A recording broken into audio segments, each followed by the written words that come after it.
Saya sebagai peniaga di pit stop Minimark Langkawi turut berasa terkesan dengan isu ketiadaan telur ayam ini. Seperti yang anda dapat lihat, kami baru saja terima stok telur dan telah pun habis dijual tak sampai setengah jam. Kebiasaannya kami akan menerima stok telur yang mencukupi, tapi buat masa sekarang pemborong memberikan stok yang sangat limited dan kami perlu mengehadkan pembelian telur oleh setiap customer, iaitu kepada satu papan setiap seorang.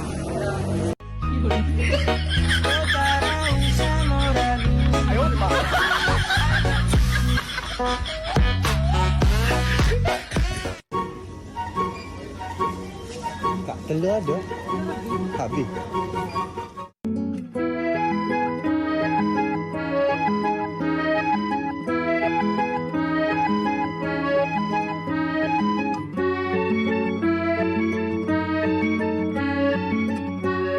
Itu antara perkongsian ragam-ragam rakan-rakan kita di luar menerusi TikTok berkenaan dengan ada apa dengan telur ni. Hari ini kita nak merungkai, kita nak mengupas apa sebenarnya isu dan juga yang menjadi kegusaran dalam masyarakat kita, terutama ibu-ibu di rumah kan nak memasak telur mahal, telur kata terhad. Hari ini kita nak kongsikan dengan segala persoalan untuk kita tanyakan kepada tetamu kita sebentar tadi, dan tetamu kita pun telah bersedia dalam talian. Eloklah kalau saya kenalkan tetamu kita, iaitu Datuk Roziah Abudin selaku Timbalan Ketua Setiausaha Pembangunan Perdagangan Dalam Negeri, Kementerian Perdagangan Dalam Negeri dan Hal Ehwal Pengguna KPDN HEP. Assalamualaikum Datuk. Selamat tengah hari Datuk.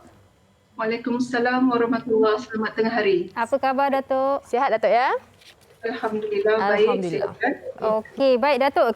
Topik kita pada hari ini ada apa dengan telur. Di mana-mana pun orang membincangkan isu harga telur yang semakin meningkat ini. Jadi mungkin sebagai pembuka ni, Datuk boleh kongsikanlah. Kalau kita lihat sebagai consumer, setiap orang, tidak kiralah suri rumah ataupun peniaga, pengusaha bakery, semua orang terjejas dengan kenaikan harga telur. Dan katanya di akhbar hari ini, antara puncanya adalah pembelian panik oleh consumer. Jadi mungkin Datuk boleh memberikan pencerahan. Apakah sebenarnya punca utama peningkatan harga telur ini?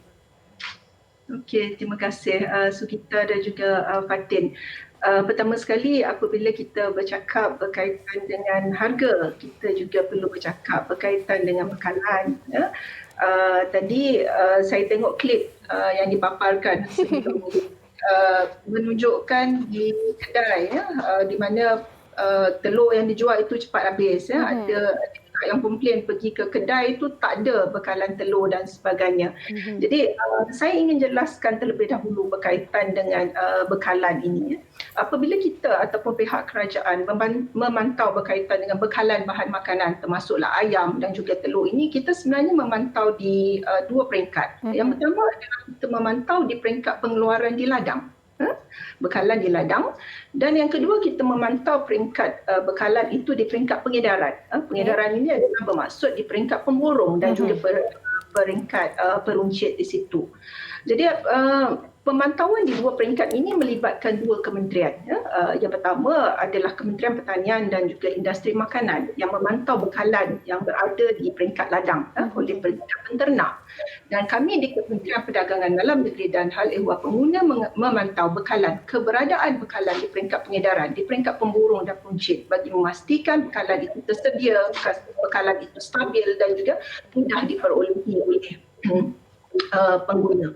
Dan berdasarkan daripada laporan, saya rasa ramai yang baca laporan dan akhbar, ada juga laporan daripada media massa dan sebagainya, bagaimana penternak ataupun pengeluar melalui Persekutuan Persatuan Penternak memaklumkan bahawa memang terdapat kekurangan dalam bekalan ayam dan juga bekalan telur.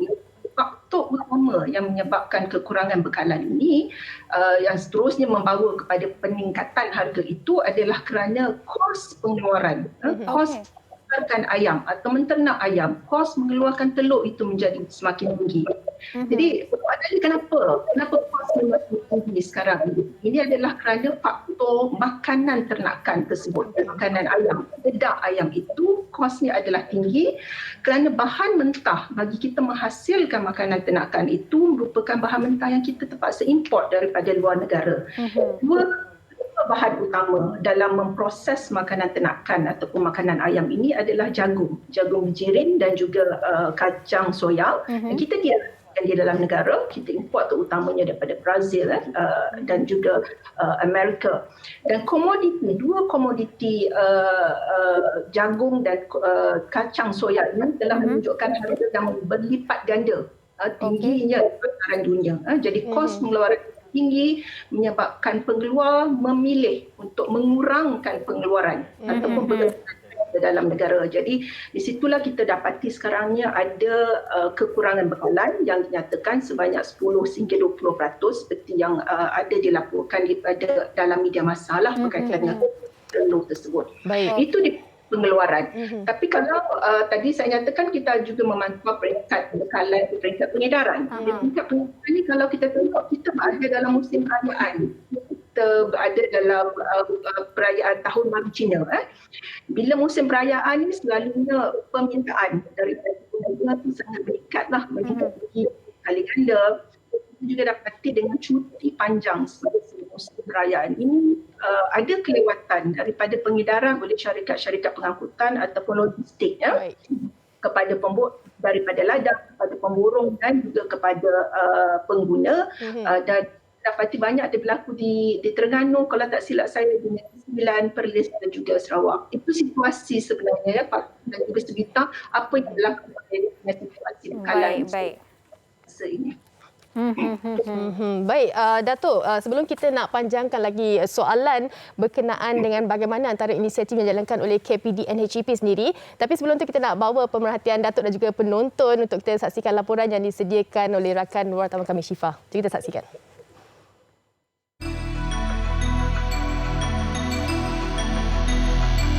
Masalah kekurangan bekalan telur ayam sejak Januari lalu telah mendapat pelbagai reaksi dari masyarakat. Permintaan mendadak terhadap barangan terkawal seperti minyak masak dan telur ayam ini turut menyebabkan ianya tidak mencukupi di pasaran. Isu syatuan telur ayam yang berlaku di kawasan Lembah Kelang sejak beberapa hari lalu dipercayai daripada pembelian panik selain sambutan Tahun Baru Cina. Masalah kekurangan bekalan telur ayam ini juga turut dirasai di beberapa buah negeri seperti di Perlis, Johor dan juga Terengganu sejak sebulan lalu.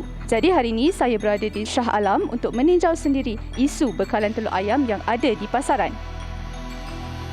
Menurut Siti Nur Ain Muhammad Saleh, pekerja kedai pemborong telur ayam di Shah Alam, stok telur ayam memang agak susah didapati sejak kebelakangan ini. Mereka juga turut terpaksa mencatu bilangan telur ayam yang dijual bagi memenuhi permintaan pelanggan yang datang. Buat masa sekarang ni boleh katakan semua grade susah. Tapi yang paling utama agak susah adalah grade C. Itu yang dicari mana-mana customer ataupun mana-mana restoran untuk masakan. Buat masa sekarang ni memang kita ada hadkan kepada mana-mana customer tapi dibagikan sama rata. Contohnya jika customer tu nak 50 papan ke atas, maksudnya customer lain pun sama juga akan dapat yang 50 papan ke atas juga. Setiap hari sekurang-kurangnya 7,000 biji telur ayam dijual dengan harga yang masih sama ditetapkan oleh pihak kerajaan. Walau bagaimanapun, menurut Nur Ain, kuantiti bilangan telur ayam yang diterima mereka kadang-kala tidak menentu. Bergantung pada situasi. Kadang-kadang kita akan dapat kuantiti yang kita minta, kadang-kadang kita tak akan dapat kuantiti yang minta. Bergantung pada pengeluaran telur tu sendiri. Kalau telur tu keluarannya banyak, kita akan dapat banyak. Kalau keluarannya sikit, kita akan dapat sikit. Memandangkan telur ayam merupakan makanan asas, khususnya bagi golongan berpendapatan rendah, ini sedikit sebanyak menimbulkan kegusaran buat mereka. Selain itu, peniaga-peniaga kecil juga turut meluahkan rasa tertekan dengan kekurangan bekalan telur ayam di pasaran pada ketika ini. Sangat-sangat susah. Banyak tempat bagi, semua tak ada stok. Buat saya buat baking. So grade A, biasanya kita guna telur grade A. Memang tak ada stok sangat. So ada B dan C available je. So kualiti kita lah effect lah. Business kualiti kita, taste produk kita akan berbeza juga lah. Memang susah sangat nak dapat telur ayam lah. Dan kalau ada pun di kedai terhad. Macam saya berniaga terpaksa di Shah Alam ni ada macam kedai ni sekarang. Jadi terpaksa datang kemari lah untuk dapatkan bekalan walaupun saya duduk di Kelang.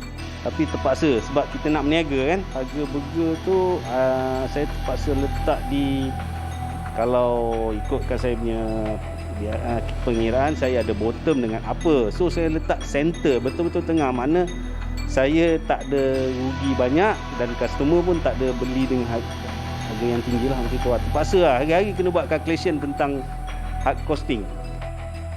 Justeru, diharapkan isu kekurangan bekalan telur ayam ini dapat diatasi secepat mungkin oleh pihak berkuasa agar rakyat tidak terbeban, terutama apabila ada sesetengah peniaga yang menaikkan harga berikutan kekurangan stok di pasaran.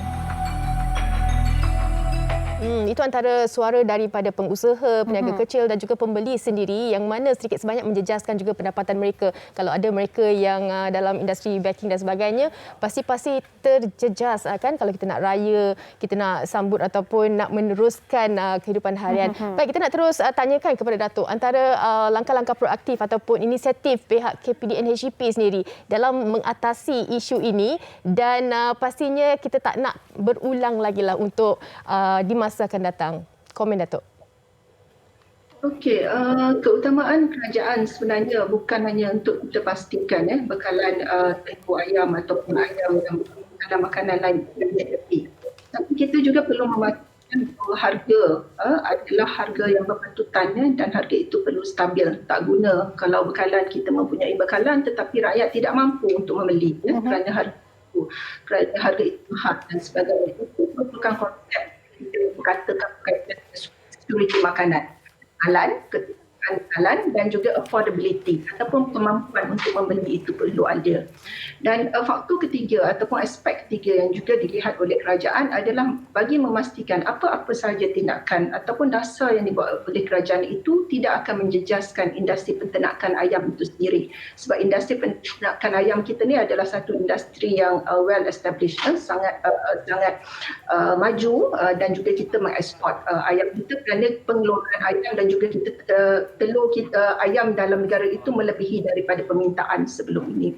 Jadi perkara ini sebenarnya menjadi agenda utama yang telah dibincangkan di dalam mesyuarat Majlis Tindakan Tarikh Hidup Negara yang telah dipromosikan oleh Yang Amat Berhormat Perdana Menteri pada 31 Januari yang lalu.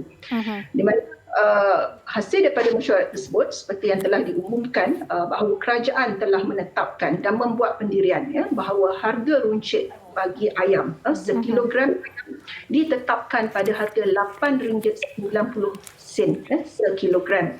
Dan manakala harga bagi telur pula kita kekalkan telur bagi grade A adalah sebanyak 43 sen, grade B 41 sen dan grade C 39 sen. Kita kekalkan telur ini dan juga ayam.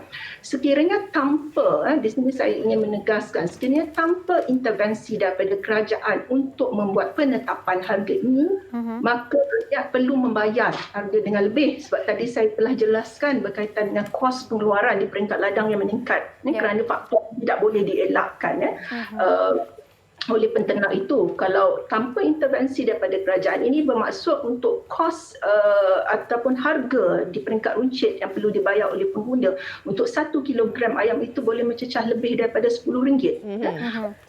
Telur ni boleh sebiji telur itu bagi semua grade itu boleh mencecah ataupun menunjukkan peningkatan 5 ataupun 6 sen daripada apa yang kita nikmati sekarang. Jadi itu intervensi yang dibuat oleh kerajaan bagi memastikan rakyat ataupun pengguna mendapat bekalan ini dengan harga yang murah. Tapi dengan penetapan ataupun penjualan harga yang dibuatkan oleh kerajaan ini bermaksud penternak juga akan menghadapi masalah kerana kos mereka itu lebih tinggi daripada harga yang telah ditetapkan oleh kerajaan. Maka intervensi kerajaan bagi penetapan harga ini ikut tampung dan dikalikan dengan pemberian subsidi, pemberian bantuan subsidi oleh kerajaan kepada pihak peternak. Yang ini adalah memastikan peternak itu terus mengeluarkan bekalan ada kadar ataupun jumlah yang mencukupi. Kalau melihat penggunaan untuk satu hari penggunaan ataupun permintaan telur oleh rakyat Malaysia adalah 30 juta 30 juta biji telur. Okey, baik. Satu hari. Dan kos pengeluaran itu sebenarnya bagi telur ayam tu boleh mencecah 36 ke sehingga 40 sen dah di situ. Baik. Kos tersebut yang akan ditampung ataupun diberi subsidi oleh kerajaan kepada pihak penternak. Itu adalah langkah proaktif lah yang diambil oleh pihak kerajaan berkaitan dengan intervensi harga dan juga memberi bantuan kepada pihak penternak. Baik, Datuk. Datuk, maaf saya mencelah, Datuk. Ya, tadi Datuk sudah terangkan berkaitan dengan faktor pengedaran dan juga faktor pengeluaran. Tapi di sini mungkin Datuk boleh di penghujung ini berikan kata-kata akhir, apa yang boleh rakyat sebagai consumer harapkan? Adakah harga telur ayam bukan saja setakat harga telur, tetapi harga ayam sebab yalah kita baru sahaja menyambut Tahun Baru Cina. Betul. Dan tak lama lagi sudah pun akan masuk bulan puasa, hari raya. Adakah harga barangan boleh diharapkan berkurang? Adakah bebanan harga ini akan berkurang ataupun apa yang patut rakyat bersiap sedia untuk hari-hari yang akan datang ini? Okey, sebenarnya penetapan harga yang dibuat oleh kerajaan seperti yang saya jelaskan tadi telah wartakan pada 5 Februari yang lalu, dan penetapan warta ini kita jangkakan sehingga bulan Jun bagi memastikan rakyat kekal menerima harga yang berpatutan. Dan kita berharaplah dalam tempoh ini ada berlaku pengurangan dalam kos ataupun harga makanan ternakan, jagung dan juga biji kacang soya di peringkat dunia tersebutlah.